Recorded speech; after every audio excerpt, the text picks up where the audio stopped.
nessa sessão com algumas pessoas de Pão para o Mundo. Estamos contando com Martina Winkler, que é da equipe Brasil, alguns de vocês, né? Acho que a maioria de vocês já conhece. Estamos contando também com a Ana Laura, que também é da equipe Brasil, né? Que está conosco. Estamos contando também com Johanna Birk, que é assessora de Pão para o Mundo nessa área de digitalização. E estamos contando também com a contribuição nesse processo, né, na condução desse processo. A gente está contando com a consultoria de Michele Prazeres, ela vai falar daqui a pouco. E temos um convidado também, que é Gilberto Vieira, né, que é coordenador do Data Lab, né, que é uma associação que trabalha no âmbito da comunicação, enfim, da produção e da discussão sobre dados, né, com sede na Maré, no Rio de Janeiro. Né? A gente já queria aproveitar e agradecer a colaboração, né, de vocês nessa oportunidade. E da equipe do Ela, a gente está com o Candice e com a Angélica, que estão no suporte para a gente. Né? Queria passar um pouquinho a palavra para Martina, para também dar as boas-vindas e falar um pouquinho desse processo. Sim, muito obrigada, Fátima, pela abertura e para as instruções e todas. Também da minha parte, bem-vindos para essa roda de diálogo. E envio saudações carinhosas, é muito lindo ver vocês aqui, e também saudações quentes, aqui temos 31 graus hoje em Berlim, e isso é muito para nós, temos um verão bem quente aqui. Bem, como a Fátima já falou, sou Martina, junto com Matias, sou oficial de programa pelo Brasil, de Pão para o Mundo, e juntos somos uma equipe de 4 pessoas pelo Brasil. Bem, Pão para o Mundo tem uma estratégia com 5 eixos temáticos, e o 5º eixo se chama transformação digital. Como a Fátima já entrou um pouco no tema, essa transformação digital ganhou uma velocidade enorme, especialmente nos últimos 2 anos, por causa da pandemia, e isso provocou mudanças positivas, por exemplo, na ampliação do grupo Meta, por exemplo, mas também muitas mudanças negativas, e em muitos casos intensifica a desigualdade social. E por isso é um eixo importante para Pão para o Mundo, e um objetivo de nós é fortalecer a sociedade civil no mundo digital e na atuação para direitos digitais. Então, também nós ainda estamos acercando a esse tema, entender melhor, tratando de atuar melhor com todas as novas desenvolvimentos, digamos. E com este diálogo queremos entrar no assunto, queremos entrar no diálogo com vocês sobre esse tema e falar sobre os desafios e sobre as potencialidades. Então, bem-vindas, eu estou bem alegre de ter essa conversa com vocês. Obrigada. Obrigada, Martina. Acho que Martina já situou, então, os objetivos dessa roda também, né? E essa roda de hoje a gente montou uma agenda, é uma agenda muito, muito simples, né? A gente vai ter uma breve apresentação, né? Além da abertura, boas-vindas, a gente vai ter uma breve apresentação dos resultados da sondagem, que eu creio que a maioria de vocês participaram, né? Uma sondagem junto às organizações parceiras sobre, né, as tecnologias no cotidiano de cada uma das organizações. A gente teve uma muito boa resposta, né, da sondagem, então uma breve, né, apresentação desses resultados, colocando principalmente quais são os principais desafios que se apresentam nesse debate junto, né, a esse conjunto de organizações parceiras de Pão para o Mundo.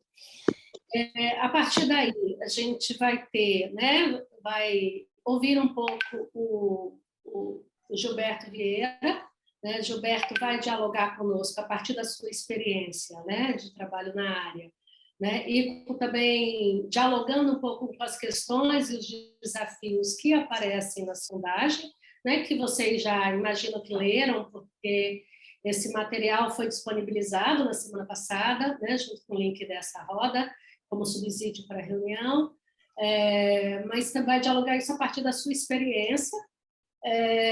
Nos 2 momentos seguintes, a gente vai ter um diálogo de aprofundamento sobre, né, o que a gente ouviu até então, né, tanto do resultado da sondagem quanto da experiência do Gilberto.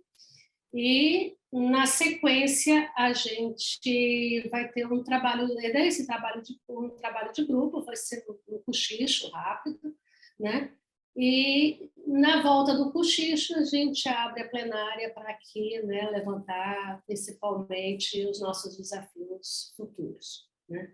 Então, basicamente, a nossa manhã, né? Nós vamos até às 11 horas, a gente vai com essa agenda. Teria alguma questão sobre ela? Alguma dúvida? Tá bem? Podemos seguir. Vi que chegaram pessoas novas, bem-vindas. Estou vendo aqui na minha frente o Rafael, mas deve ter outras pessoas também, então estamos já encaminhando. Então, passamos para a Michele. Bem-vinda, Michele.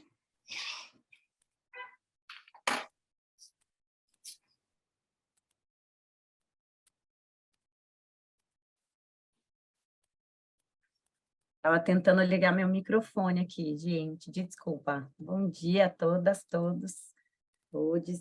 A gente... acho que Fátima apresentou a agenda, eu fiquei incumbida aqui de apresentar os resultados da sondagem e de dar um pontapé inicial, digamos assim, nessa nossa conversa. Bem feliz de estar aqui com Elo, tocando esse processo e revendo pessoas que eu não via há tanto tempo. Que bom ter esse grupo tão bacana para a gente poder fazer essa conversa hoje. A ideia aqui dessa apresentação, gente, foi mais a gente reativar aí algumas questões que apareceram na pesquisa, né, que depois aparecem no texto que a gente enviou como subsídio para a atividade de hoje, né? Então, é uma coisa bem de aquecimento, assim, a gente não vai mergulhar nas grandes questões, a gente vai falar de alguns pontos para dar uma ativada, né, para a gente poder privilegiar o nosso diálogo aqui, porque a gente, né, enviou aí o material de subsídio e vai privilegiar o diálogo também com o Gilberto na sequência. Mas é mais uma ideia da gente passar um pouco pelas impressões que a gente colheu a partir da sondagem. Então, a gente fez esse levantamento num formulário que se chamava, né, Tecnologia no Cotidiano das Organizações. A gente fez essa sondagem em junho, né, desse ano. 20 organizações parceiras responderam esse questionário da sondagem, né? E a gente no questionário mapeou um pouco a visão das tecnologias, né? O que se compreende por tecnologias. Depois, a partir dessa compreensão, como que as organizações se apropriam das tecnologias, né? Que desafios essas organizações mapeiam em relação ao uso, às apropriações, às potencialidades das tecnologias.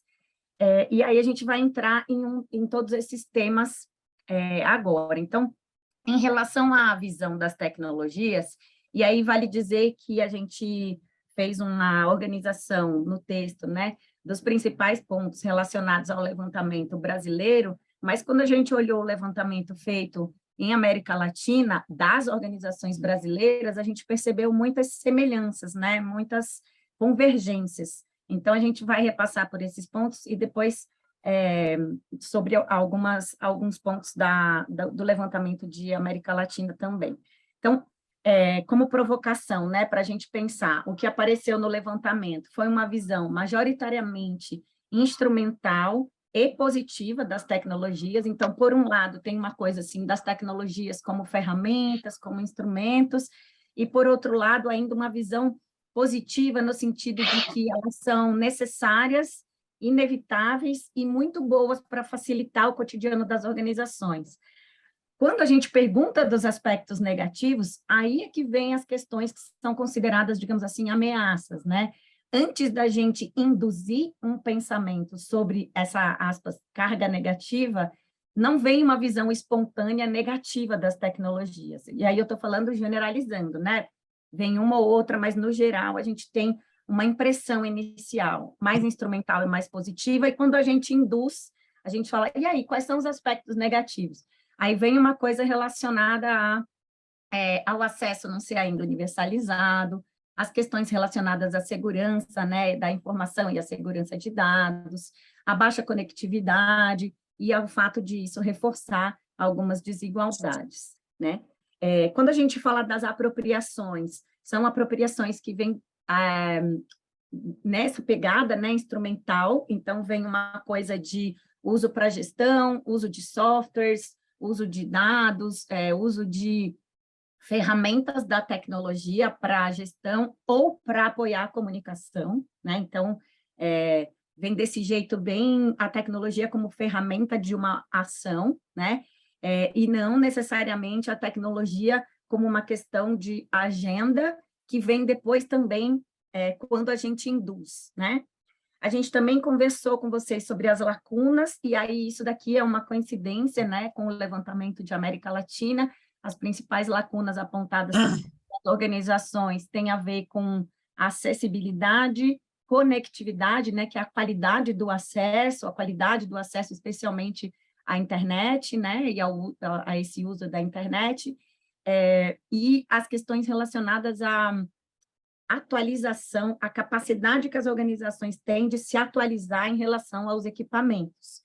Então, essas são as principais lacunas que coincidem aí, né, nos dois levantamentos, e uma visão de que a pandemia, de alguma forma, potencializou, acelerou ou jogou fermento nos principais problemas que já existiam, porque, de alguma forma, a gente, né, por conta das medidas de isolamento social, transpôs a nossa ação para o digital, né, para as telas, e a percepção de que a pandemia, por exemplo, fez as organizações mergulharem ainda mais nos problemas anteriores, esses todos que eu citei, né, problema de acesso, de conectividade, problemas de segurança da informação, e, ao mesmo tempo, a pandemia trouxe também problemas novos. Então, tem alguns relatos de essa coisa, né, da aceleração do trabalho 24/7, do fato da gente ficar trabalhando o tempo inteiro, né, das pessoas se sentirem que isso mexeu com a saúde mental delas. Então, tem esses problemas que também vêm num âmbito novo aí, né? Na pesquisa de América Latina, acho que por conta de perguntas que foram feitas lá e não no levantamento brasileiro, apareceu, por exemplo, uma coisa interessante que é o desejo de algumas organizações, ou o desejo ou a possibilidade de algumas organizações de voltarem a trabalhar em esquema misto, em esquema híbrido, né? Isso não apareceu necessariamente no nosso levantamento, mas apareceu no levantamento da América Latina. E aí, a partir disso, alguns desafios, né? Deixa eu diminuir aqui a minha tela, senão não consigo ver a minha própria apresentação. Pensar as tecnologias como ferramenta, mas também como espaço de ampliação de políticas públicas, de serviços, de sociabilidades, em um movimento para a transformação e o ativismo, que quer dizer uma provocação, né, nossa, para a compreensão, claro, né, das tecnologias, elas entram na nossa vida por esse lugar do instrumento, né, dos dispositivos, então, entram pelo, né, celular, pela tela, pelo computador, mas elas são mais do que instrumentos, porque elas terminam estabelecendo culturas. Então, como que a gente consegue, também desse lugar, pensar as tecnologias? Porque essa ideia de que a organização não tem capacidade de aderir a mais uma agenda, por exemplo, né? Mas essa agenda está estabelecida desde o momento em que a tecnologia está colocada ali como uma questão. Ela entra como dispositivo, mas ela se estabelece como cultura. Então, como que a gente resolve, né, esse impasse, esse descompasso, né? E um segundo desafio que é considerar a ambivalência das tecnologias, né? Porque ela tem potenciais, tem ameaças, ainda que elas não sejam neutras, né, que é uma compreensão também comum, né, a tecnologia é neutra, é só eu saber que bom uso que eu vou fazer. Não é bem assim, né? Então, assim, faz diferença, por exemplo, você usar software proprietário, software livre, não tem neutralidade, né? Então, considerando essa ambivalência, seus potenciais, suas ameaças, a violência dessa velocidade de renovação dos instrumentos e a capacidade, inclusive financeira, de atualização das organizações. A atualização, tanto do ponto de vista instrumental, quanto do ponto de vista cultural, quanto do ponto de vista dos recursos que não são só os equipamentos, são os recursos humanos também, né, para o acompanhamento dessas atualizações. E aí todas as questões que vêm nas outras camadas envolvidas nessa atualização, né? E aí a gente trouxe aqui algumas questões para a gente pensar, que estão lá no texto, né? Mas que são provocações para o próximo momento, que o Gilberto vai ajudar a gente a pensar. A gente precisa mesmo de toda essa tecnologia? De que tecnologia as organizações precisam para dar conta dos seus objetivos estratégicos? A gente está, de alguma forma, contaminado pela agenda das grandes empresas de tecnologias. Qual é o papel das organizações desse campo, né, desse nosso campo, nesse jogo de forças? Ao mesmo tempo que a gente tem, sim, que estabelecer uma crítica a essa coisa top-down, né, de que a tecnologia tem que ser aderida a todo custo, também seria nosso papel experimentar formas alternativas de resistência dentro desse universo, se apropriando, mas para propor transformações, para propor medidas diferentes, né, de aferição do uso da tecnologia, né? Como que a gente está se apropriando dessa tecnologia? Será que a gente está atendendo a esses apelos? Será que a gente está gestando novas formas de se apropriar? As organizações da sociedade civil devem gestar, então, outra visão descolonizante e decolonial sobre as tecnologias? Como é possível fazer isso? Articulando a questão da tecnologia, as nossas pautas, causas, agendas e bandeiras de luta, e dando conta, né, desses desafios que apareceram no levantamento relacionados ao acesso, à conectividade, à atualização, à questão da saúde mental, enfim, essas questões todas para a gente pensar, tendo em vista os desafios que a gente elencou. Então, não sei se eu passei muito rápido, se eu fui muito acelerada, né, Fátima? Você me diz aí. Mas era essa a ideia de provocar vocês em relação a ativar as questões que saíram do levantamento para a gente poder conversar com o Gilberto agora. E eu vou parar aqui de compartilhar minha tela. Com você, Fátima. Acho que está ótimo, Michele, até porque acho que imagino que todas leram, né, o nosso subsídio, acho que essas questões estão, né, um pouco mais aprofundadas lá, não tão aprofundadas, mas mais aprofundadas. A gente não quis fazer um texto longo demais, então também, né, o limite aí possível de leitura e de reflexão para esse período. Então, são as coisas essenciais. Queria então convidar Gilberto. Oi, gente, bom dia. Está com você agora, querido. Obrigado, vocês me ouvem bem aí? Eu vou compartilhar minha tela aqui, mas antes queria dizer que é um desafio muito grande falar sobre esses desafios que a Michele está trazendo. É importante dizer que não tenho respostas para nenhuma dessas questões, naturalmente, mas acho que contar um pouquinho da minha experiência e como a gente tem articulado algumas coisas aqui do meu lado pode inspirar a gente a discutir um pouco mais a fundo essas questões. Eu preparei uma apresentação, uma falinha aqui de meia horinha, e aí a gente volta a conversar e tudo mais. Eu vou tentar compartilhar a minha tela aqui, com o som, para ver se vocês veem. Ups.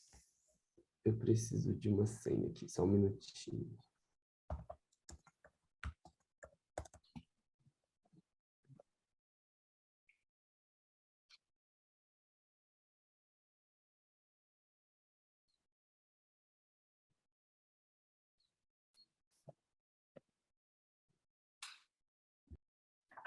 Oi, vocês me ouvem? Sim. E vocês veem essa apresentação aí? Super bem. Ah, então tá tudo certo. Ufa. Enfim, eu vou começar aqui a marcar o meu tempinho, eu não vacilar, porque eu falo demais. Como eu disse para vocês, a Michelle e a Fátima me convidaram aí para tentar dar conta um pouco de algumas questões. É pouco tempo, são muitas coisas, mas eu acho que eu escolhi um caminho aqui, espero que ele dê conta de trazer algumas coisas para o nosso debate. Eu trouxe mais alguém para falar também, vocês vão ver daqui a pouco. Mas a primeira coisa que eu queria falar é um pouco sobre mim mesmo, sobre a minha própria história, sobre quem eu sou e onde eu estou posicionado aí no mundo. Eu moro aqui no Rio de Janeiro hoje, mas eu vim do Distrito Federal, morei em São Paulo um tempo e estou aqui trabalhando na Maré há 10 anos e alguns meses. E essas características aí fazem um pouco parte da minha trajetória e um pouco do lugar onde eu estou. Então, estou sempre cruzando a cidade, eu moro no centro da cidade, trabalho na Maré, estudei em Niterói, e estou entre São Paulo, Rio, Brasília e um monte de outras cidades aí pelo mundo. Eu adoro beber nos botecos, eu acho que eles são espaços de encontro, de articulação política, afetiva. Adoro consertar as coisas, então tudo que está meio estragado a gente fica ali tentando dar um jeitinho de consertar antes de comprar um novo. Essas práticas me ajudam a conhecer muita gente, então por isso que eu vou trazer mais uma pessoa aqui hoje, e estou muito honrado de estar aqui conhecendo vocês também. E tem um pedacinho aí da história que eu acho importante dizer também, que é um pouco o meu respeito aos mistérios, né? A gente tem coisas que a gente não consegue explicar mesmo. E aí, às vezes, a gente diz, é mágico a tecnologia, né? Eu, às vezes, não sei muito bem onde está o limite entre uma coisa e outra. Então, eu gosto de honrar os mistérios, entender que existem coisas que a gente não consegue compreender tão bem e que é preciso respeitar. Eu aprendi muitas dessas coisas com uma pessoa chamada TC Silva, e que alguns de vocês aqui devem conhecer. Muitas dessas coisas que eu vou falar aqui hoje talvez não sejam tão novidade, mas acho que pode ser bom articular elas. Então, eu queria gastar um pouquinho do meu tempo com esse vídeo desse parceiro querido, e eu acho que ele dá conta de uma compreensão bem sistemática assim, das tecnologias, e eu acho que eu queria compartilhar com vocês. Vamos ver se eu consigo tocar esse vídeo aqui. Só me deem, alguém abre o microfone e diz que escuta o som, por favor. Não. Gilberto, você Oi. precisa, antes de compartilhar sua tela, ativar a opção do som. Eu ativei. Agora, aqui não está aparecendo o som nem para mim. Deixa eu ver aqui um pouquinho. Se você quiser, coloca o link do vídeo no bate-papo para mim, que eu posso tentar projetar aqui. Vamos fazer isso agora. A gente podia ter testado antes. Ó. Mas tem que ter essas coisas, né? São coisas da tecnologia. Todo mundo aqui sabe muito bem o que é isso. Mas ao vivo essas coisas também acontecem, tá? Claro, estou copiando. E outras relações também. Além de... Ó, eu colei o vídeo aí para todo mundo. É bom que vocês já salvam isso, mas essa apresentação eu vou mandar para vocês. Se você conseguir compartilhar para mim, Candice, eu agradeço. Já estou aqui abrindo.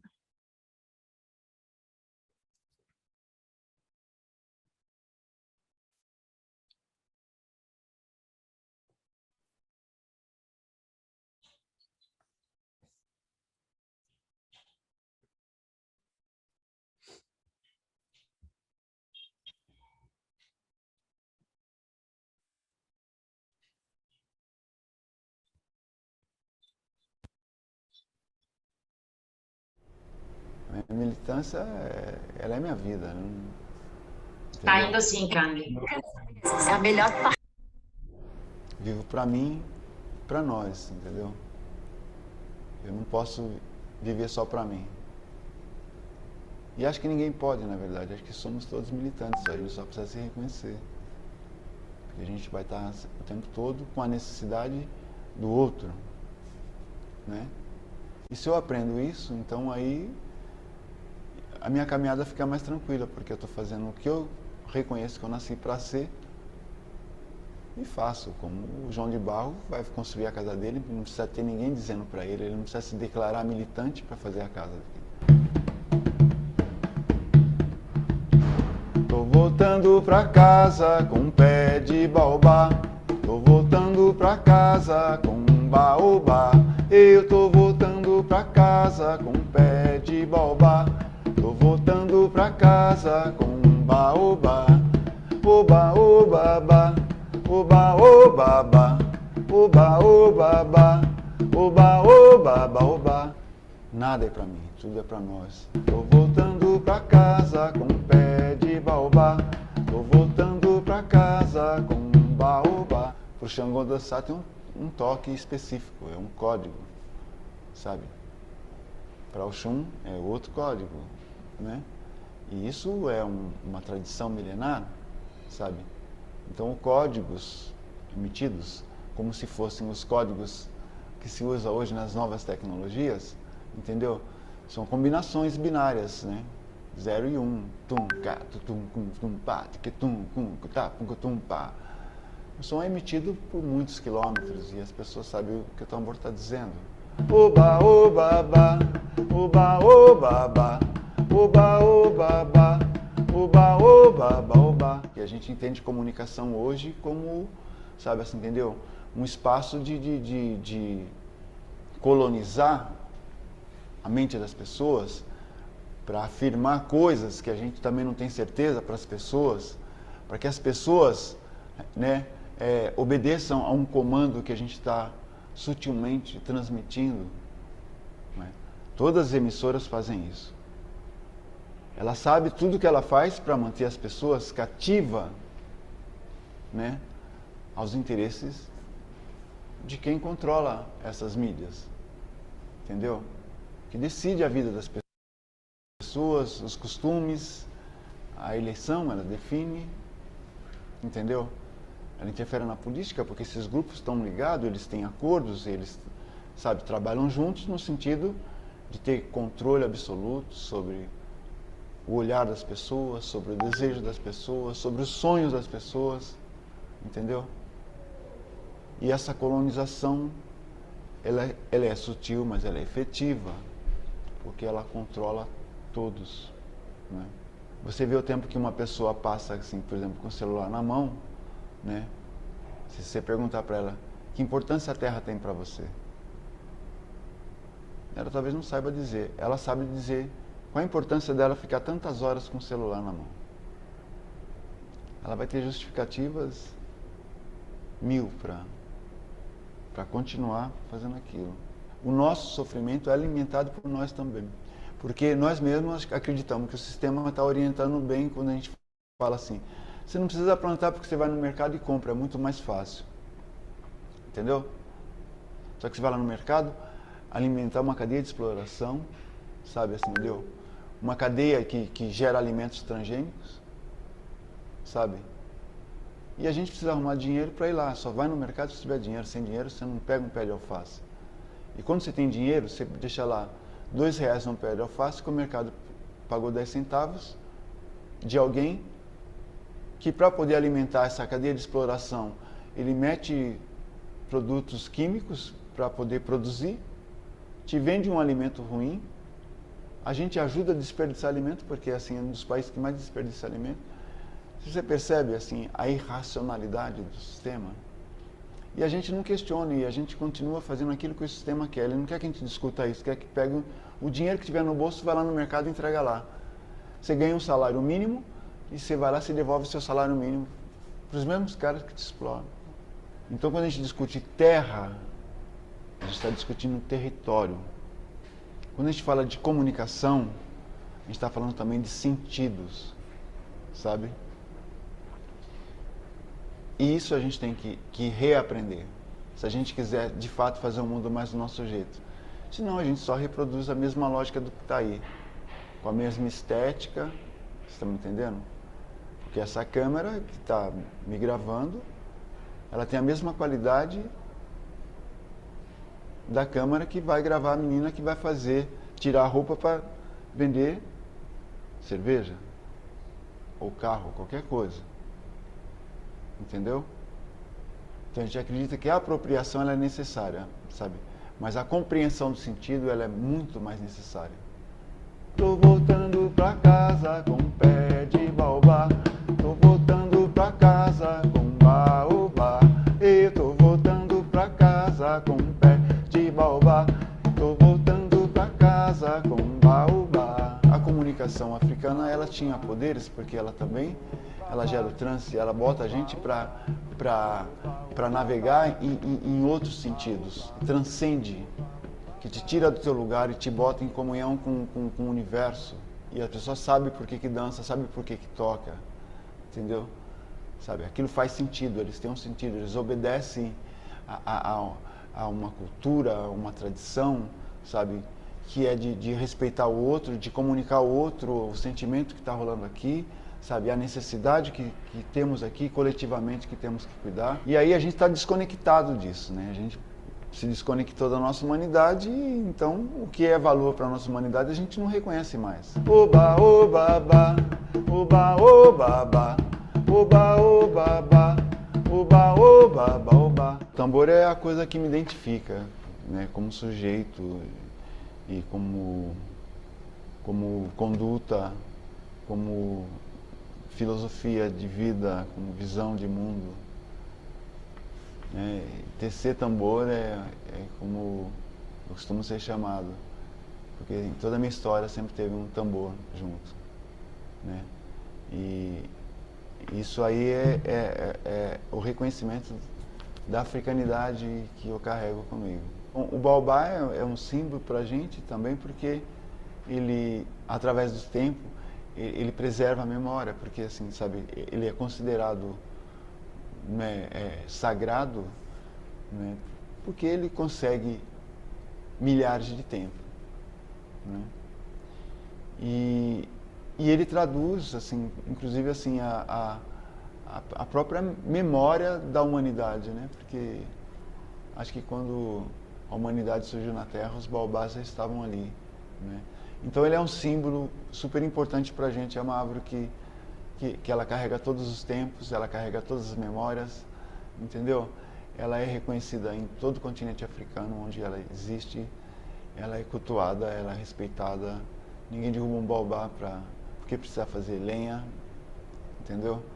O baobá, se morrer, as pessoas transformam ele em instrumento, ele vai existir, baobá, em outras formas, ele vai virar instrumento, ele vai virar escultura, ele vai virar algum objeto que eu vou te dar de presente, você vai guardar para toda a tua vida e você vai deixar de herança para os seus que vierem depois, né? Então, essa compreensão do tempo, ela é essencial para a gente se conectar também com nós mesmos, né? Tô voltando pra casa com um pé de baobá. Tô voltando pra casa com um baobá. Eu tô voltando pra casa com um pé de baobá. Tô voltando pra casa com um baobá. Oba, oba, ba. Oba, oba, ba. Oba, oba, ba. Oba, oba, baobá. Tô voltando pra casa com um pé de baobá. Tô voltando pra casa com um baobá. Eu tô voltando pra casa com um pé de baobá. Tô voltando pra casa com um baobá.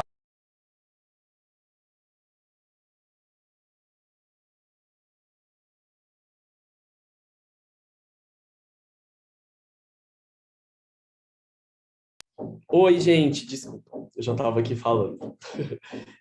Obrigado por ter compartilhado aí o vídeo. Eu espero que tenha sido uma experiência legal, às vezes dá uma travada, mas é isso aí, tecnologias atravessando a nossa história.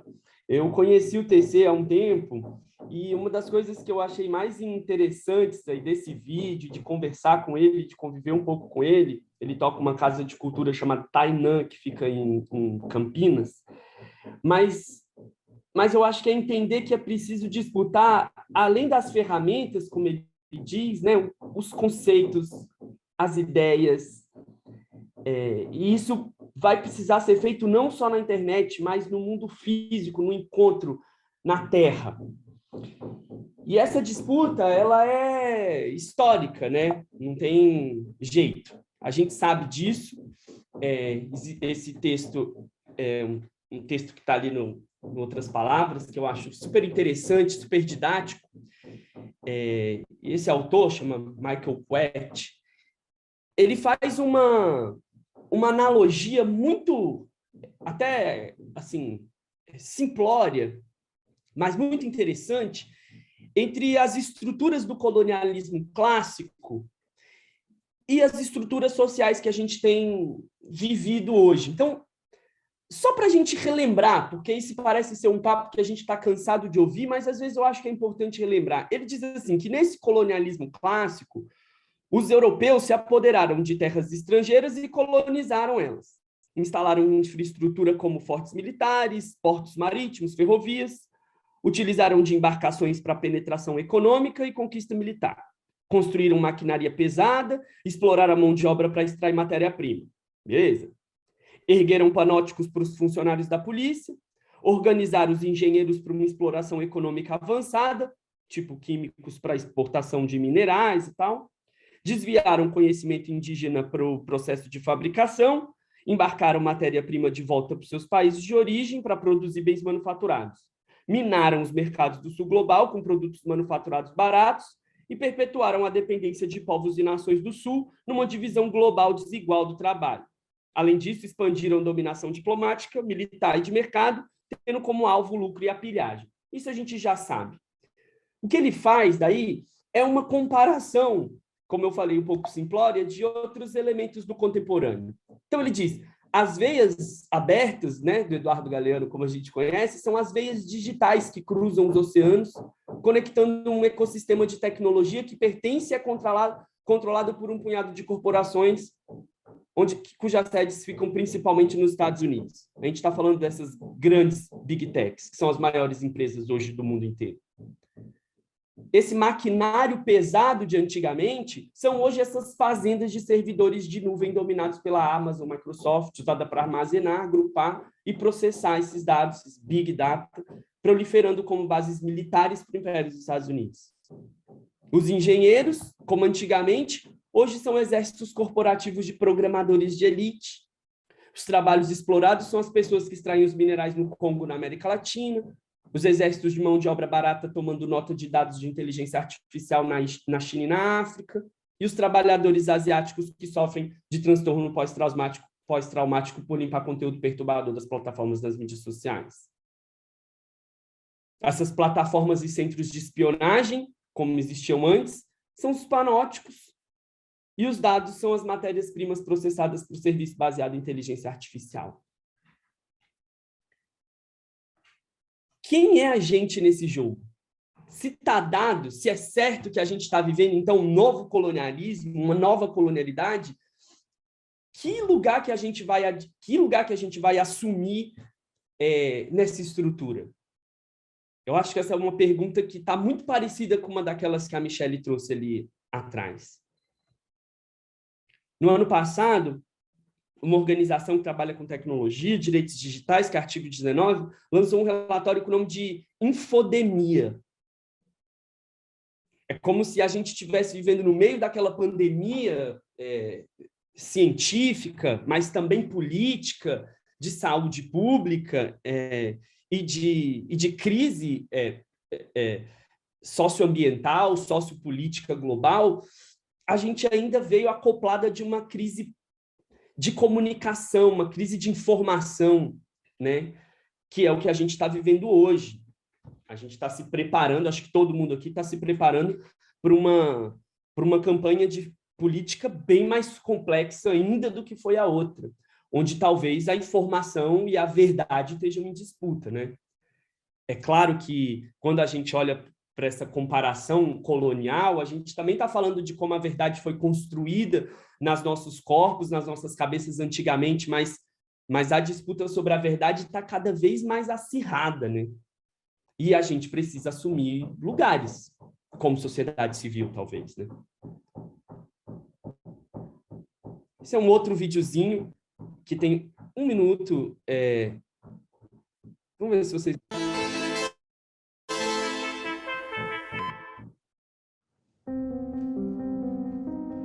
Harvard professor Shoshana Zuboff is sometimes called the Karl Marx of our time.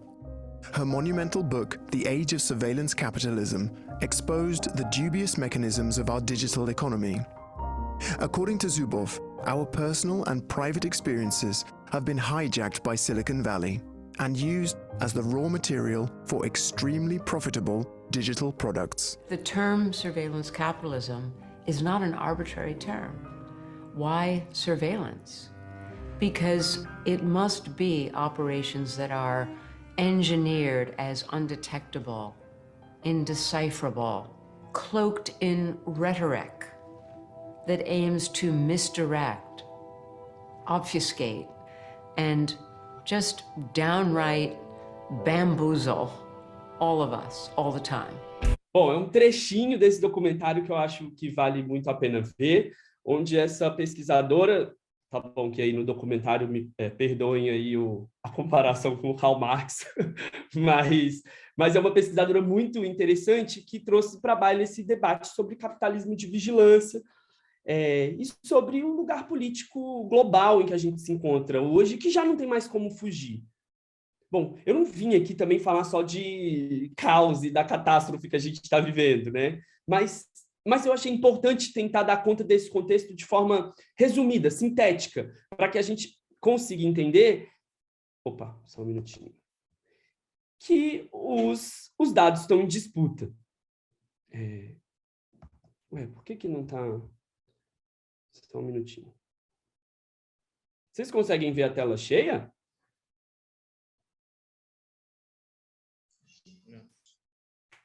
Sim? Ah, beleza. Bom, o que eu quero dizer com tudo isso é que tem uma disputa rolando. E a gente foi entendendo que essa disputa tem como centralidade os dados. Bom, se existe concentração de capital, como a gente viu, em poucas estruturas globais e de comando global, se a gente está vendo um momento de vigilância total e de uma nova colonização recapeada, né, nos mesmos moldes da colonização clássica, ao mesmo tempo, a gente tem alguns lugares comuns em que a gente aprendeu a acreditar, ainda mais a gente como organizações de sociedade civil, produzindo pesquisa, produzindo conhecimento, a gente já sabe que os dados, e aí, entre algumas aspas, refletem a realidade de certa forma. Os resultados do processamento de dados podem ser usados para tomar melhores decisões sobre o mundo. É assim que as decisões estão sendo tomadas cada vez mais, através de pesquisas, de dados que justificam uma coisa ou outra. A análise de dados gera conhecimento mais valioso, mais preciso. O Antônio Lafuente, que deve ser um autor aqui que alguns conhecem, diz que a gente torna mais valioso aquilo que a gente mensura, aquilo que a gente mede. Isso também não é novidade, mas a gente está perdendo nessa disputa colonial. O que a gente faz? O que é possível fazer? Foi pensando nisso tudo que a gente começou a entender que era possível, a gente aqui, eu, meu grupo, meu coletivo, há uns anos atrás, uns 8 anos atrás, começamos a entender, nesse bojo aí dessa nova colonialidade, que talvez a gente precisasse territorializar os dados, racializar o discurso sobre dados. Que poderia existir mais diversidade nesse processamento de dados e que talvez isso fizesse com que mais gente e mais gente diferente pudesse monitorar melhor serviços públicos. E que monitorando melhor o que acontecia no nosso território, no país ou de forma global, a gente poderia talvez melhorar a cidadania da gente mesmo. E quem sabe produzir novos comuns. Novas ideias de comum, onde as tecnologias, os dados, mas também o território, o corpo, o atravessamento cotidiano da vida pudessem dar conta de um novo comum, ou de uma ideia de comum que talvez tenha sido aí um pouco perdida diante desses instrumentos tão individualizantes que são os gadgets, os aplicativos de relacionamento e essas coisas todas. Bom, parecia ser uma ideia. E foi a partir daí que a gente começou a pensar num laboratório de dados, num laboratório onde as pessoas pudessem olhar para dados e tecnologias, mas entendendo o seu contexto e o seu território. Eu gosto muito de usar essa imagem como uma ilustração. Não é um trabalho do Data Labs, foi um clique em algum busão de São Paulo, mas que para mim é muito sintomático de como essa cultura de dados pode transformar, de certa forma, cidadanias. Bom, o que esse artista, essa pessoa fez foi dar conta de uma visualização de dados complexa. Ele diz que o número de imóveis vazios é maior que o número de pessoas sem casa em São Paulo. É verdade, esse dado existe. Ele dá a fonte, é do IBGE, ele visualiza ali os dados, dizendo que, ilustrando os prédios com mais quantidade do que pessoas, e ele ainda faz uma coisa que para a gente aqui no Data Lab é fundamental, que é dizer que essa análise, essa visualização, esse contexto sobre uma realidade, ele também precisa estar carregado de ativismo. E aí ele diz, ocupar um dever. Para mim é um exemplo muito incrível do que a gente ainda um dia poderá fazer, porque fazer isso de forma sistematizada é muito difícil, né? Bom, em 2016 a gente criou o Data Lab, que é um laboratório, uma organização, uma associação, uma ONG, é isso tudo. Esse é o time hoje do Data Lab, então estou aqui falando um pouco em nome de todo mundo.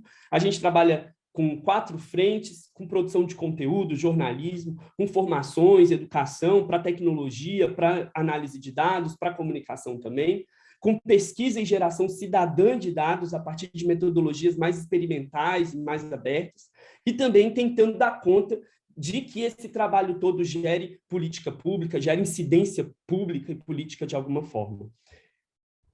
Eu trouxe alguns poucos exemplos das coisas que a gente tem feito, porque eu acho que elas podem conectar um pouco com o debate que a gente vai fazer daqui a pouco. A gente tem um galpãozinho que fica ali na Maré, onde rolam oficinas, encontros.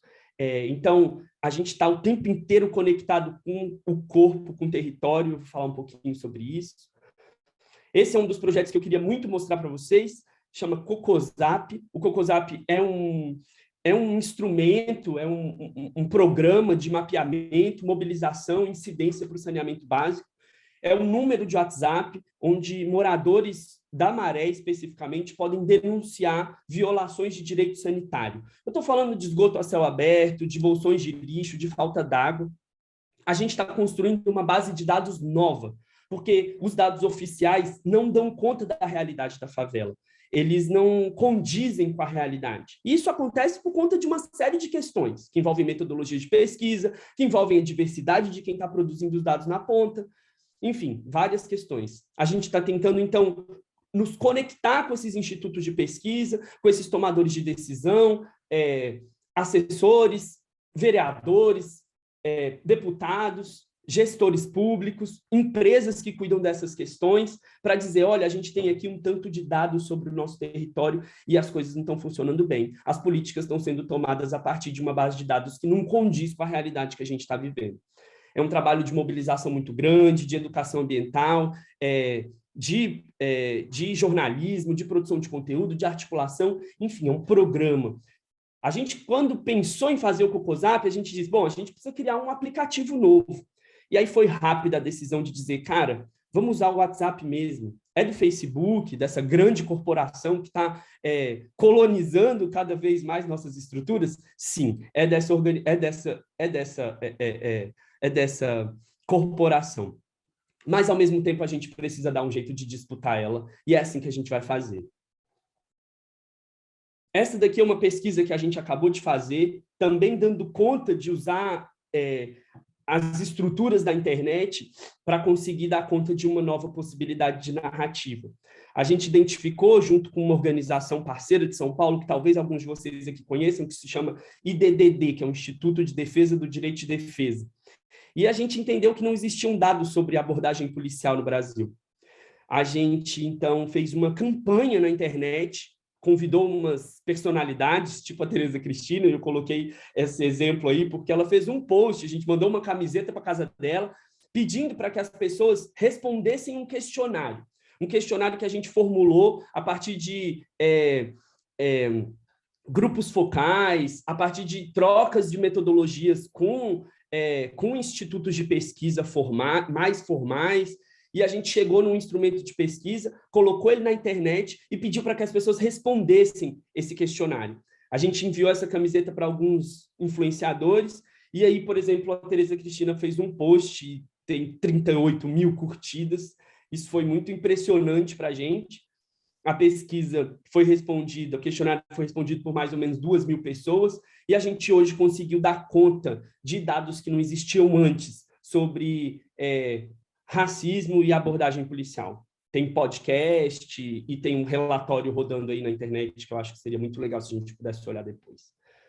E, por último, eu queria falar de uma experiência que é a CryptoFunk, que é um evento, uma festa, mas, ao mesmo tempo, um espaço de debate, de oficina, que acontece todo ano aqui na Maré, onde a gente discute criptografia e direitos digitais e segurança digital, mas tudo isso atravessado pelo funk, pelo corpo, pela festa, pelas experiências de autoconhecimento, de autocuidado físico também, de entender que estar seguro digitalmente também estar seguro fisicamente na cidade, e que estar seguro fisicamente sendo morador de favela, sendo negro, sendo LGBT, também estar atravessado por uma série de violências, né? Então, é uma festa muito incrível, onde a gente deu conta de juntar corpo, território, terra e tecnologia, software, criptografia, senhas fortes. Eu acho que tem mais uma experiência, que é essa última que a gente tem trabalhado junto com a Coalizão Direitos na Rede, que é uma estrutura da sociedade civil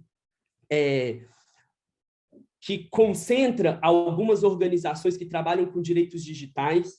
Essas organizações ainda estão distantes dos territórios populares, ainda estão distantes das nossas causas mais caras, mas a gente tem entendido que vale a pena entrar ali, trazer essas organizações que estão pensando tecnologia, que estão pensando direito digital, direito na rede, e que ainda estão muito ensimesmadas nas estruturas da internet, para o território, para a terra, para dizer, a gente precisa falar desses assuntos aqui, na favela. Um desses assuntos é o reconhecimento facial como instrumento para a segurança pública, para políticas de segurança pública. A gente entendeu que essa ferramenta não vai dar conta do problema da segurança pública, ela renova um antigo problema, que é o do reconhecimento fotográfico, a partir de todas as questões que envolvem racismo, LGBTfobia, e a gente está tentando trazer esse debate para o território, para conversar com as pessoas aqui na praça e dizer, cara, as tecnologias não são neutras, elas não são incríveis, uma câmera com reconhecimento facial pode ser péssimo para o nosso povo. É isso. Essas são sementinhas de baobá, só para conectar um pouco com a fala do TC. Eu acho que cada uma dessas experiências que eu contei, bom, elas estão conectadas com muitos parceiros, com muitas organizações no Brasil e no mundo que estão trabalhando por essa conexão possível entre a terra, entre o território, entre o corpo e as tecnologias, essas digitais que parecem muito distantes dessa nossa dimensão, mas que estão postas como os baobás que reproduzem memória, que representam memória, que representam comunidades. Eu acho que cada fala dessa, ou cada conexão dessa que a gente faz, a gente vai plantando pequenos baobás que vão crescendo, e que talvez virem símbolos mesmo de luta, de como a gente acha que a nossa sociedade civil pode estar mais ou menos organizada, pode estar mais ou menos junta em prol de algumas questões que são muito caras para a gente, mas que também precisam ser repensadas, renovadas, abertas para o diálogo, para outras parcerias, para outras estruturas. É isso. Talvez eu tenha passado um pouquinho do meu tempo, mas queria muito agradecer aí o espaço e, bom, tomara que isso dê conta de fazer com que a gente discuta algumas coisas. Obrigado mesmo aí. Obrigada, Gilberto. Acho que você realmente aponta questões essenciais aí para o nosso debate, a partir dessa provocação, né, do trazer para o corpo, trazer para a terra, trazer para a festa, enfim, isso mexe com muitas estruturas estruturadas do nosso fazer político e provoca a gente a repensar alguns formatos, né, e algumas apropriações, que acho que é o tema-chave aqui da nossa conversa. Eu recebi a missão de fazer agora a condução para o momento que a gente vai trabalhar em grupinhos.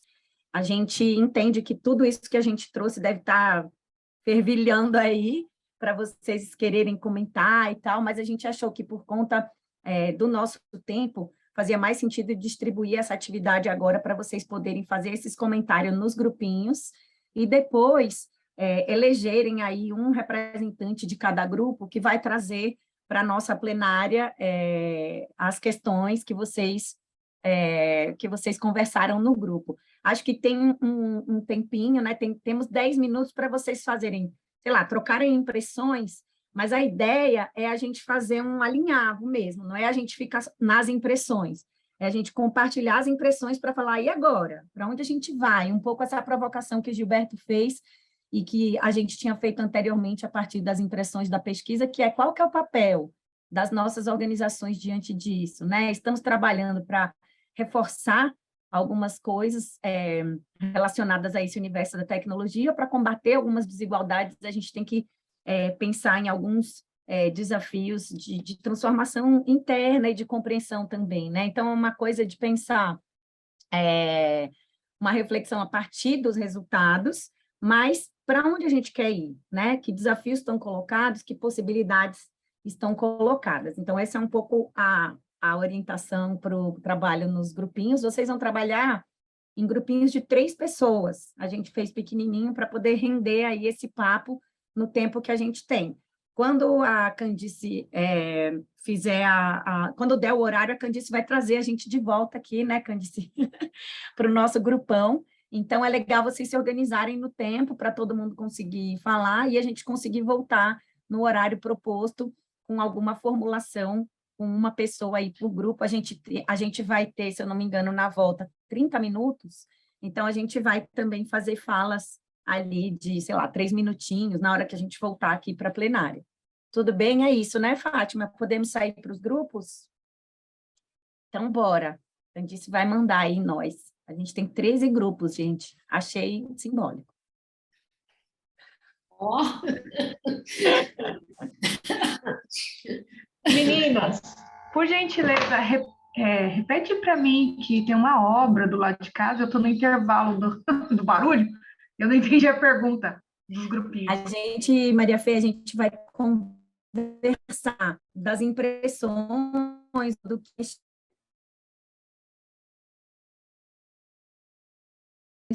tentando avançar em relação a qual que é o nosso lugar nisso tudo, que desafios estão colocados e que possibilidades de atuação estão colocadas diante desses desafios. Trocar as impressões, mas já tentar avançar nesse sentido de trazer as possibilidades de ação, de atuação. Tudo bem? Tá bom, eu trabalho no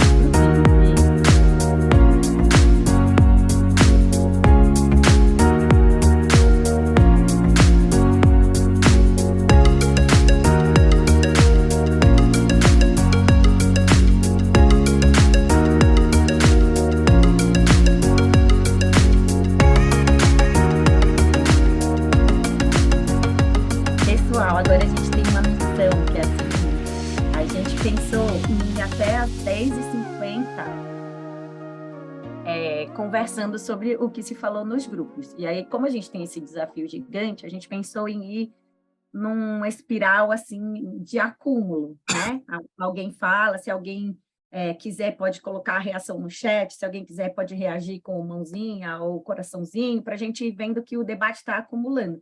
Se algum grupo falou algo que outro grupo já falou, né? Referinda, mas não precisa repetir, enfim, essa coisa meio chata da gestão do tempo, odeio, mas a gente precisa, né? Porque assim, mais de 2 horas de reunião remota, a gente já começa a ficar desanimado e nossos corpos, como o Gilberto lembrou, não merecem isso. Então, a gente tem agora o desafio de abrir essas falas e tentarmos ir até 10h50 para dar tempo da gente fazer ainda algumas amarrações e uma mini avaliação que a gente vai incentivar vocês a escreverem no chat. Eu vou ouvi-las, tentar medir o tempo e fazer um registro aqui, meio ao mesmo tempo, então, vamos tentando fazer pelas inscrições aqui do chat, tá bom? Se for o caso, alguém, ou levantar a mãozinha, enfim, acho que a gente pode levantar as mãozinhas e o próprio Zoom vai me dando uma ordem aqui das falas. Podemos ir. Olha o Valdirei!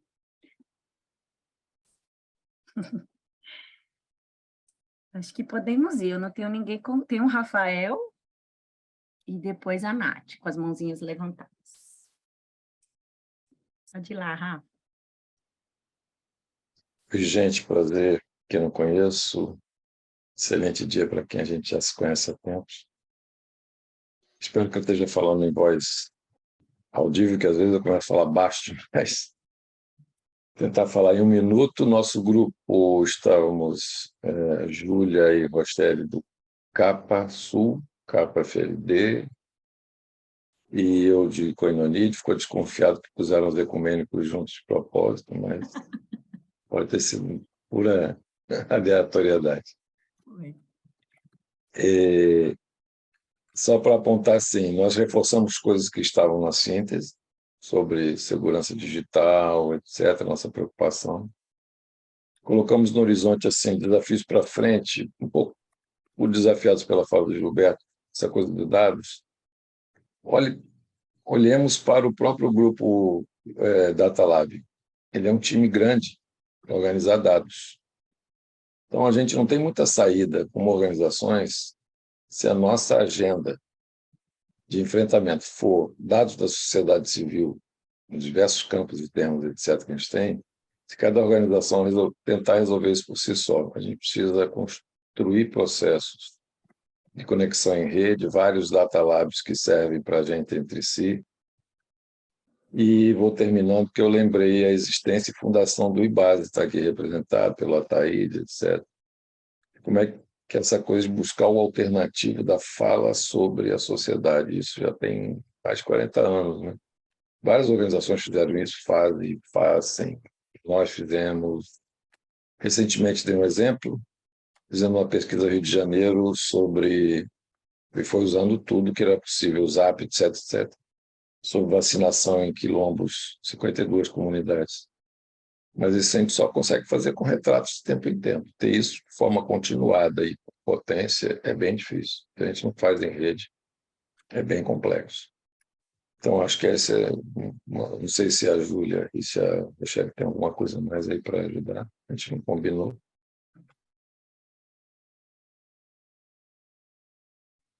O desafio é grande, não é uma lamúria, não tem uma estrutura, o troço é complexo. O problema é que, se a frente é a sociedade civil falando de forma alternativa, com seus próprios dados e disputando com a Big Data, isso aí não se resolve com cada organização, não tem impacto regional, nacional, internacional. A gente precisa montar estratégias de compartilhar dados seguras entre nós e em redes.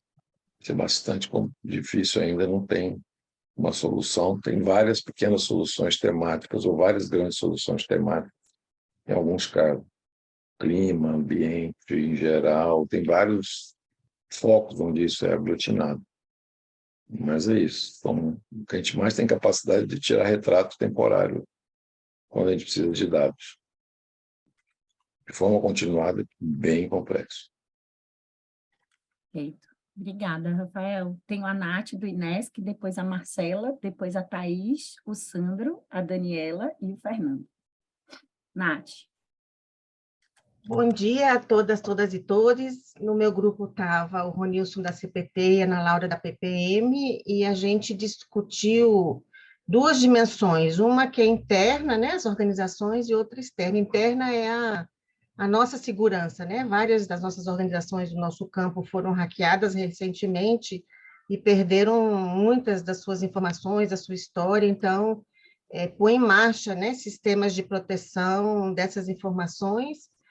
Também internamente a questão de quem atua em territórios difíceis, né, que vivem violência, tanto como proteger esses defensores de direitos, como assegurar a comunicação que nem sempre, comunicação segura, que nem sempre é possível, né? Então, dispor de instrumentos e tecnologias que possibilitem essa informação via satélite, que seja criptografada e segura. Enfim, então tem uma discussão de proteção de dados e de proteção de corpos que envolve esse debate. Isso foi uma dimensão. A segunda foi essa de como a gente, como organizações da sociedade civil, que estamos, né, sendo vítimas dessa nova forma de violar direitos, que é essa forma da colonização digital, poderíamos enfrentar isso.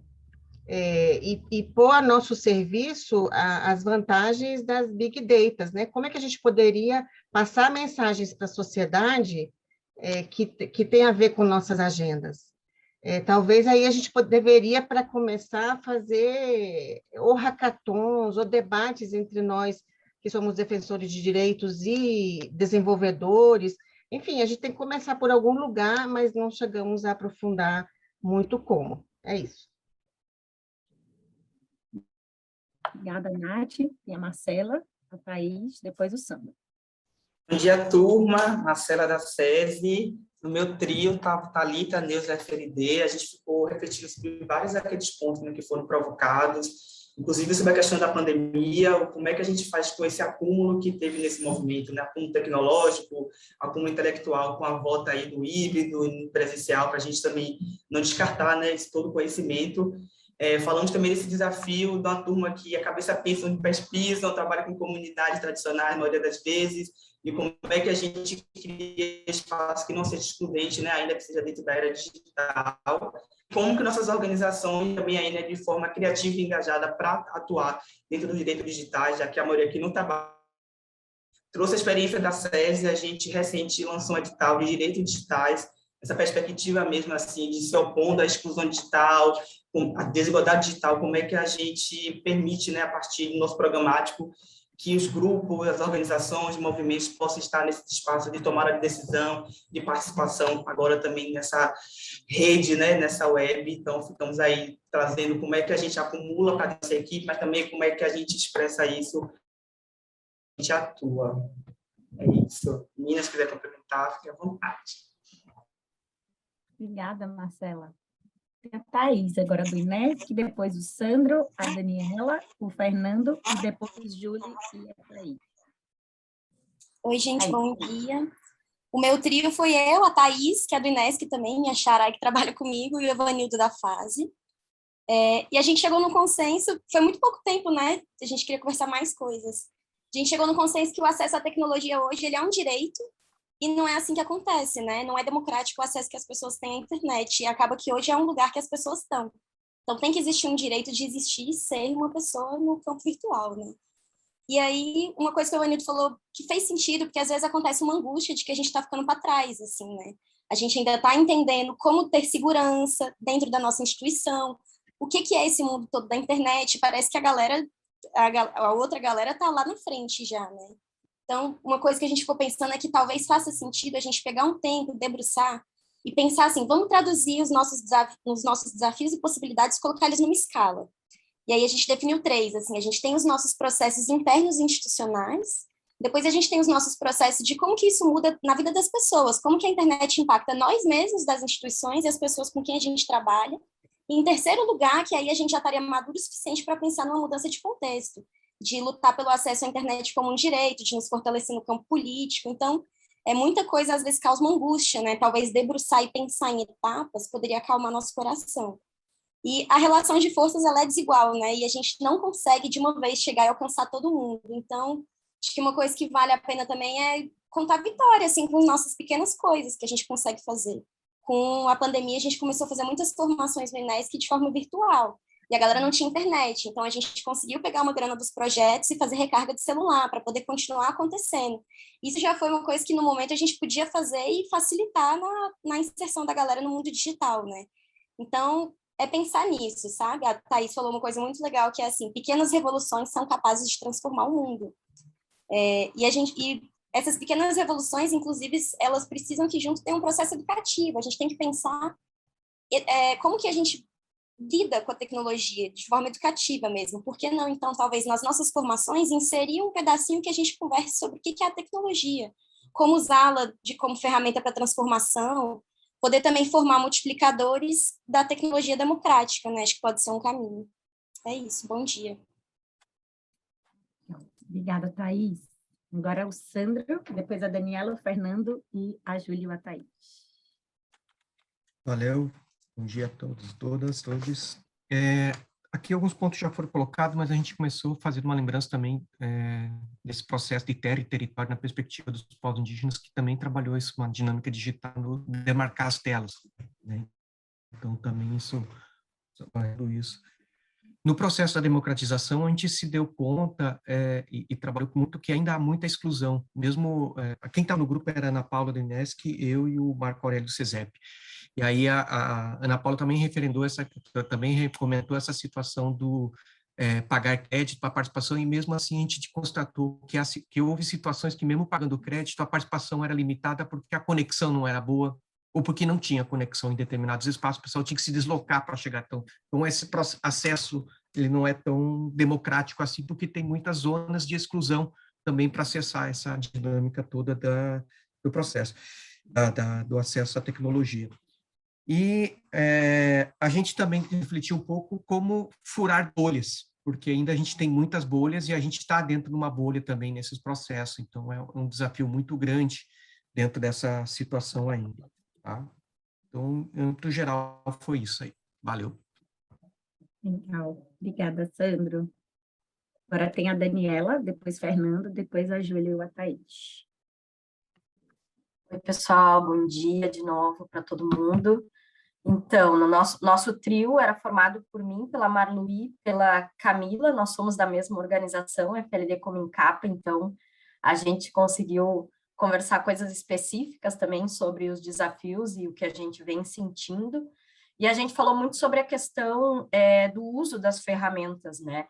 E trazendo um pouco dessa experiência que a gente teve com os públicos beneficiários dos projetos nos últimos meses, nos últimos anos, a gente ficou refletindo muito como que nós temos trabalhado com essa questão da tecnologia, os nossos públicos beneficiários, no sentido de o sentido dessa apropriação para os públicos, né? Porque a gente tem noção da importância da tecnologia, mas às vezes até que ponto os nossos públicos também eles têm necessariamente essa compreensão do que é essa tecnologia, quais são os seus usos, né? Porque o nosso desafio a gente viu muito no sentido de fazer uma reflexão que vai muito além do uso prático das ferramentas em si, né? Que foi um pouco do que foi feito, talvez, durante esse tempo. A gente pensar para além disso. Então, exatamente nesse sentido de apropriação, né? E também outro ponto levantado foi a própria questão de adequar a nossa tecnologia, a nossa comunicação, desculpa, para ela ser mais acessível, que é uma coisa que a gente vê dentro da nossa organização, que ainda falta acessibilidade nos nossos sites, muitas vezes nas nossas redes. Então, basicamente, foram esses dois pontos principais que a gente abordou. Obrigada, Daniela. Tem o Fernando, depois a Júlia Ataíde, depois de Ângela Menegazzi, com a mãozinha, e depois o Juan. Fernando. Bom dia a todas as pessoas. No trio estávamos, então, eu, a colega Thaís, de FLD Comincapa, e Cristóvão, da INESC, né? Para não ser muito repetitivo, gente, que bom que a gente está falando, né, dessas questões que atravessam os nossos dia a dia, as nossas caminhadas de atuação. Nós que atuamos também com apoio a projetos, né? Muitas vezes nos nossos editais está ali acesso à informação, acesso à tecnologia para os grupos, né? Mas como nós estávamos conversando, até que ponto a gente, né, pode apoiar as comunidades para acessar essas, enfim, a rede, a grande rede, né, de internet e as tecnologias aí.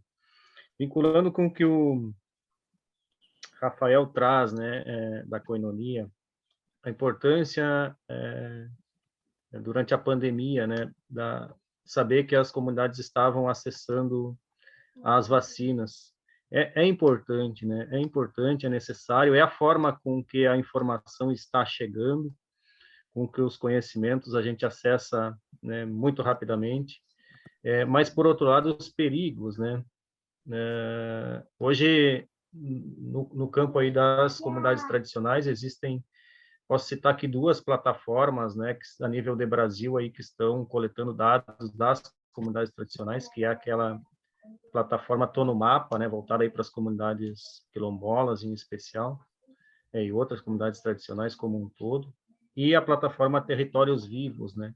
Então a gente precisa conhecer essas plataformas e saber qual a real importância e os perigos que estão por trás, né. Porque quando uma comunidade preenche dados dessas plataformas, vão os dados das pessoas, né? Para além do nome, documentos pessoais, são dados georreferenciados, né? E essas informações ficam disponíveis, né? Também podem ser apropriadas aí pelo capital explorador, que vai depois possivelmente também cooptar lideranças, expropriar, chegar nos territórios, né? Expropriar territórios. Então, são questões que nos preocupam muito e a gente precisa falar disso, né, no nosso dia a dia, nas nossas atuações, em toda e qualquer iniciativa que a gente vai estar construindo junto às comunidades, né. Eu encerro por aqui, se os colegas quiserem complementar. Obrigado. Obrigada, Fernando. Tem agora a Julia Ataíde. Oi, gente. O nosso grupo era eu, a Taíde e o João Osmar da SEB. A gente está te ouvindo bem baixinho, Julie. É que a gente está, eu vou aproximar aqui rapidinho. Boa. O João Osmar da SEB e a Maria Fê, acho que é SP, né, de São Paulo, imagino. O nosso grupo também trouxe, né, seguindo essa indicação, e nosso grupo também partilhou muito dos resultados, né, das impressões dos outros grupos, então não vou me repetir. Na verdade, antes de complementar, a gente discutiu muito uma impressão comum em relação ao relatório, de que a tecnologia, ela muitas vezes é encarada como uma nova agenda, ou uma agenda externa, né, extemporânea, que não faz parte do nosso dia a dia. E aí, dialogando com o que você disse, dessa agenda ter uma entrada mais vinculada à dimensão técnica, né, dos dispositivos, e não como uma cultura, e que aí o sentido da perspectiva possível, dos horizontes possíveis para a gente sair, se deslocar desse lugar, a ideia de tentar aproximar essa agenda na nossa atuação política. E uma entrada importante, né, de olhar para essa agenda também a partir da nossa atuação, que foi uma sugestão que a Taíde trouxe, é esse debate relacionado ao governo aberto, né?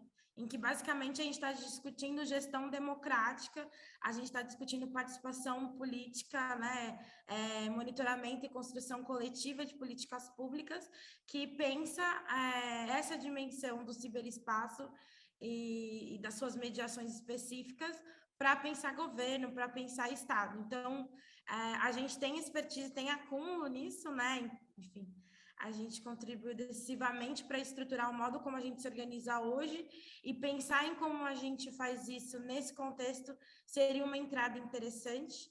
E a outra coisa que também acho que é legal destacar é essa ideia que Gilberto trouxe da internet como bem comum.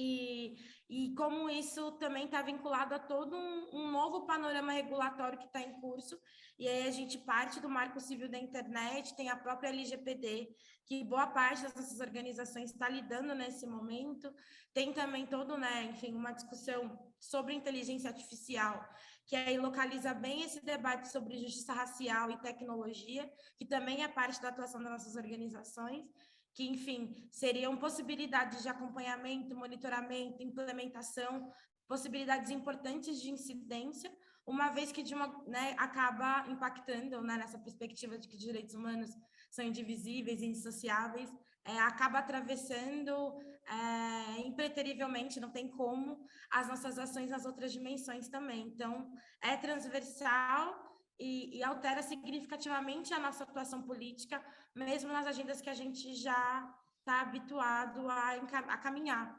Então, pensar nessas estratégias de como a gente se vê também a partir desse novo prisma pode auxiliar a não olhar como algo fora, como mais uma coisa, ou algo extremamente técnico, sabe? É isso. Aí, não sei se Osmar ou Maria gostaria de complementar.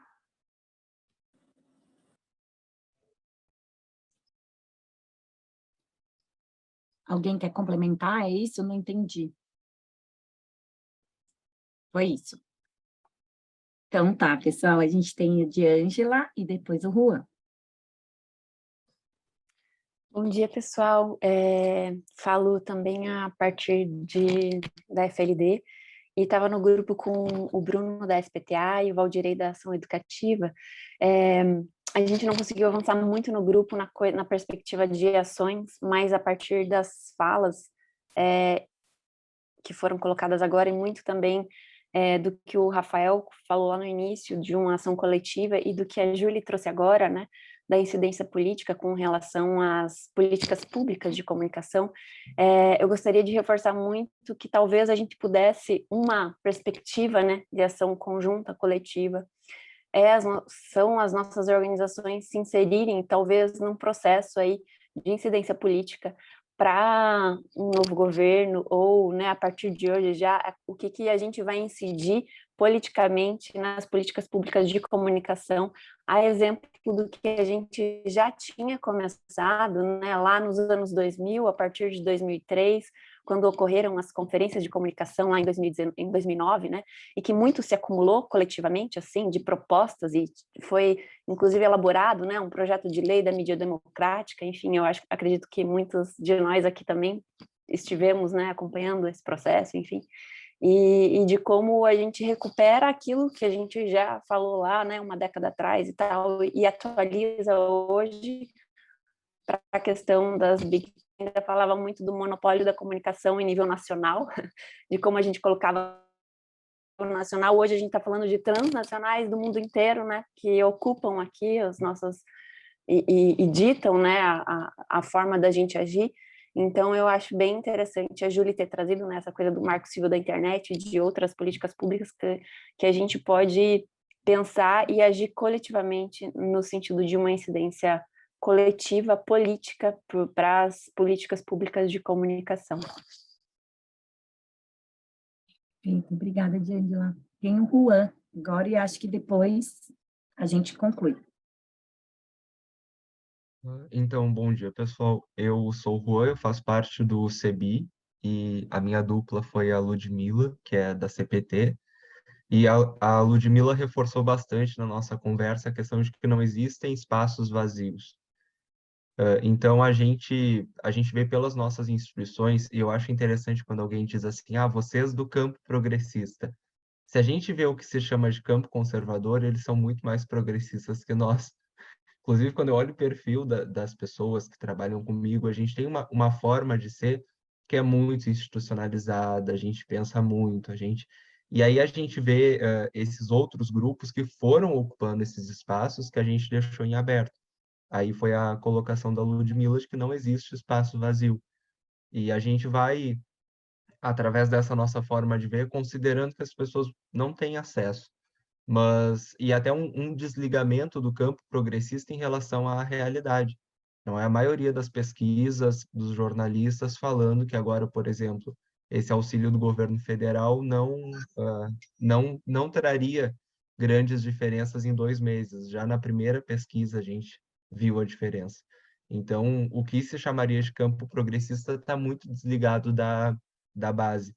E aí, o que eu e a Lud pensamos em relação a direcionamento, né, o que dá para fazer para melhorar, foi que, claro, a gente fala a partir de instituições sérias, respeitadas. Então, de fato, a gente precisa, enquanto instituição, se blindar, ter uma política de comunicação, mas uma política de comunicação que incentive as nossas pontas, as pessoas que estão na base, a produzir, a falar, a publicar, que é o que os outros grupos fizeram, né? Que a gente produza subsídio em massa para ocupar esses espaços, porque eles estão ocupados, e a gente precisa que os nossos discursos cheguem lá também. Obrigado. Não sei se a Ludmila quer acrescentar alguma coisa. Não, contemplado, Luan. Bom, obrigada, pessoal. Eu não sei pelas minhas contas aqui, acho que todo mundo falou. Eu vou só compartilhar aqui um Jamboard que eu fiz aqui no improviso. Tá dando para ver? Uhum. Bom, fiz esse Jamboard aqui no improviso para a gente olhar mais ou menos para as questões que saíram em relação ao cenário e em relação a possibilidades, né? Então, aqui fui colocando, né, as questões da exclusão, das questões do acesso, de uma correlação de forças que é desigual, da segurança de dados e de corpos, dessa forma de agir institucionalizada, como leituras de cenário que apresentam desafios, né?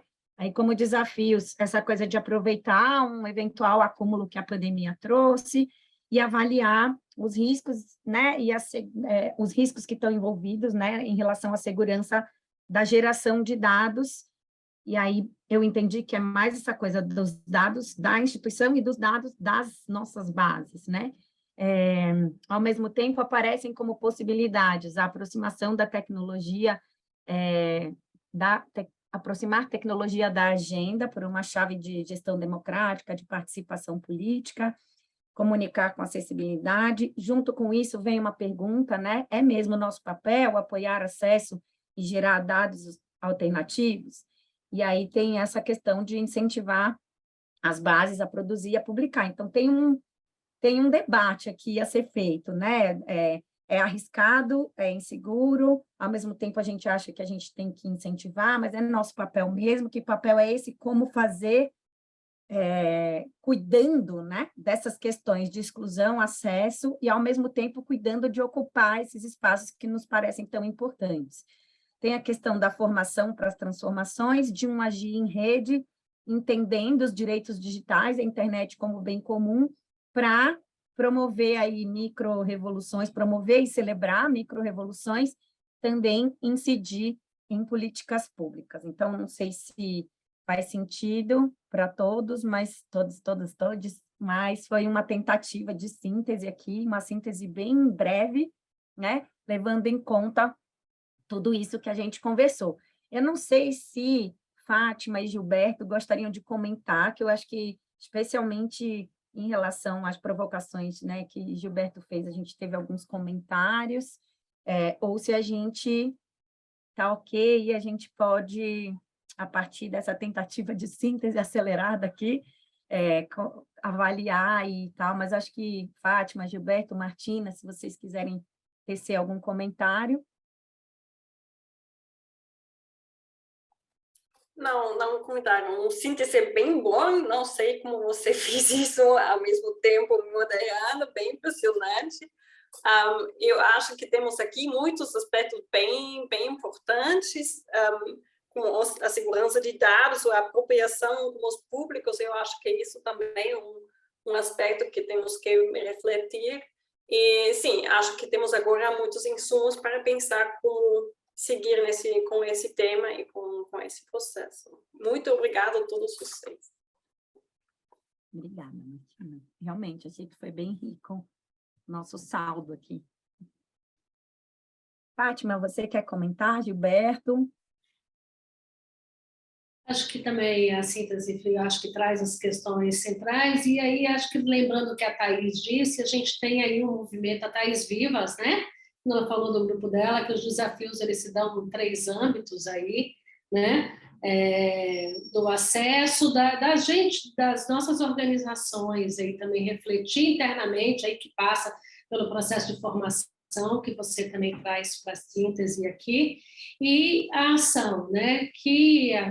Qual é a ação que cada uma, e coletivamente a gente pode fazer para recuperar também aí a fala do Rafael, da De Angelis, enfim, né? Que ações coletivas são possíveis e necessárias nesse campo. No campo da incidência pública, e aí como a gente trabalha com, né? Como a gente aperfeiçoa esse trabalho da incidência pública por meio das tecnologias.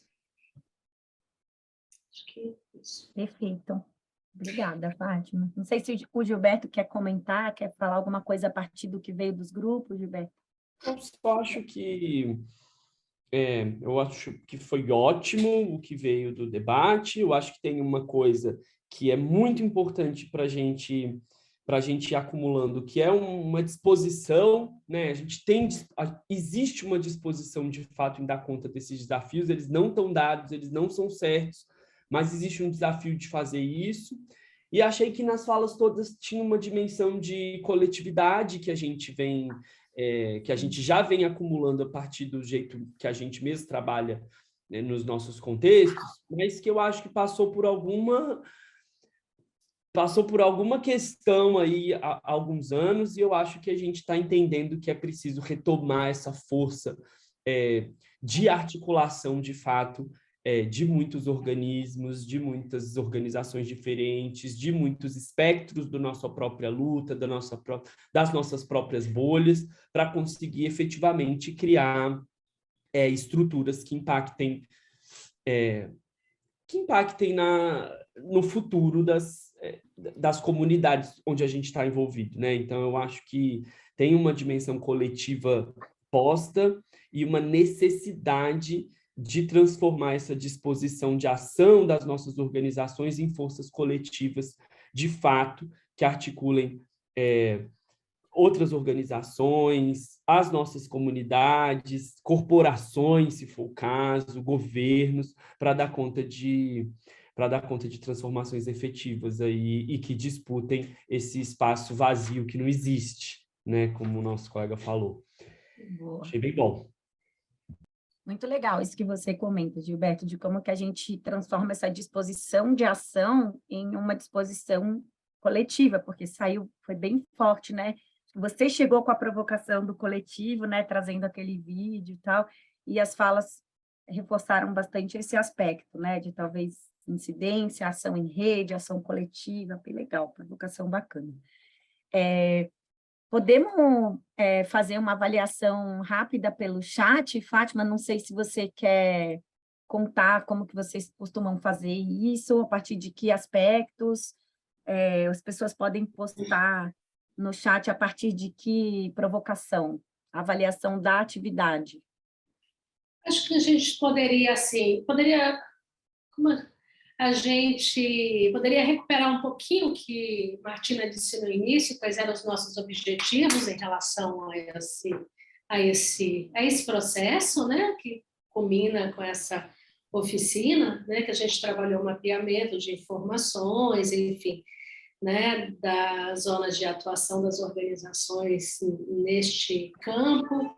A ideia também era facilitar um diálogo entre as organizações parceiras do PPM sobre o tema, oferecer aportes, né, e compreensões também diferenciadas e críticas sobre as desigualdades digitais no Brasil e encontrar nesse coletivo os principais desafios e também alguns caminhos que a gente, para atuação no campo das cidadanias digitais, fazendo recuperando, né, Martina já trouxe como objetivo desse trabalho lá no início.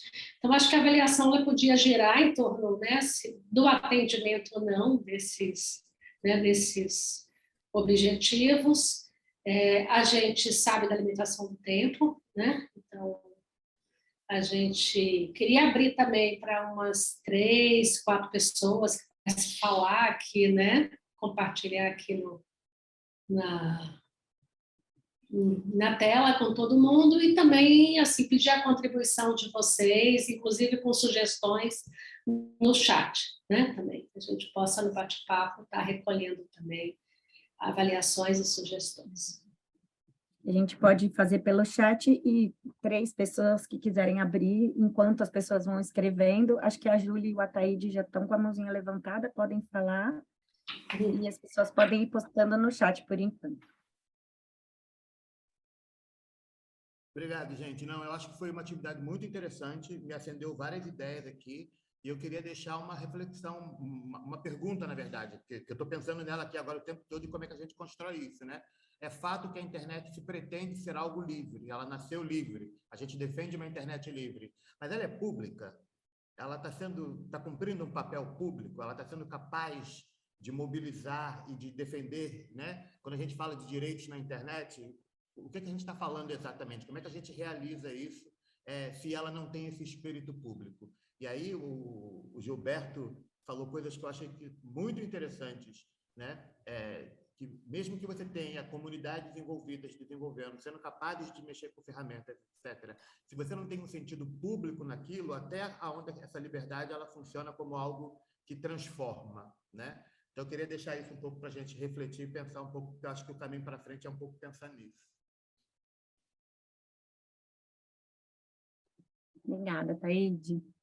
Maior debate gigante esse, né? Porque tem gente que diz que é isso, ela nasceu com essa vocação para ser democrática, mas hoje ela não é uma praça pública, ela está mais perto de um shopping center, né? Vamos tentar ouvir aqui, vendo as avaliações aqui do chat. Estou dizendo... Levantamos desafios para aprofundamentos, um foco de dados, tema super urgente, papel das organizações em defesa de uma rede justa, pública e universal, dialogando um pouco com a fala da Taíde. A iniciativa nos fortalece, pensar como seguiremos, oportunidade de partilha e reflexão. O que mais? Mais alguém tem vontade de fazer um comentário? Martina. Só finalmente gostaria de reforçar o que já foi falado, que estamos abertos também para suas ideias. Então, se existe outra forma de um discurso dessa forma que podemos organizar junto com ela, é possível de enviar ideias ou propostas de vocês a ele e podemos ver o que seria possível e o que não, mas sempre estamos interessados nas suas ideias e propostas.